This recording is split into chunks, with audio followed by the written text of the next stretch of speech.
আমরা হিন্দু মুসলমান বৌদ্ধ খ্রিস্টান সকলে মিলেমিশে একাকার হয়ে থাকবো। মির্জাপুরে আন্ধরা গ্রামে সুধীর বাবুর উদ্যোগে অনুষ্ঠিত কীর্তন অনুষ্ঠানে জনাব তারেক রহমানের নির্দেশে তাদের পাশে থাকার জন্য ও সার্বিক সহযোগিতা করার জন্য মির্জাপুরের কৃতি সন্তান ছাত্রনেতা সাবেক ভিপি, বিআরডিবির সাবেক চেয়ারম্যান ও বর্তমান মির্জাপুর পৌর বিএনপির সভাপতি জনাব মোহাম্মদ আলী মিয়া প্রধান অতিথি হিসেবে উপস্থিত ছিলেন। তার সাথে উপস্থিত ছিলেন এলাকার গণ্যমান্য ব্যক্তিবর্গ ও জাফরপুর বিএনপির অন্যান্য নেতৃবৃন্দ। পৌর বিএনপির সভাপতি জনাব হযরত আলী মিয়া বলেন, বাংলাদেশে যত হিন্দু ধর্মের লোক রয়েছে কারো যেন কোনো প্রকার সমস্যা না হয়, তারা যেন নির্বিঘ্নে কাজকর্ম করতে পারে সে ব্যাপারে সজাগ দৃষ্টি রাখার জন্য নির্দেশনা দেওয়া হয়েছে। চেয়ারম্যান দেশনায়ক জনাব তারেক রহমানের নেতৃত্বে আমরা সেদিন রাজপথে স্লোগান দিয়েছি।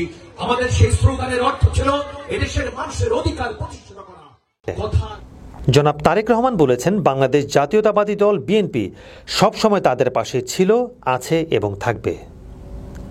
মির্জাপুর থেকে শাকিল শিকদারের রিপোর্ট।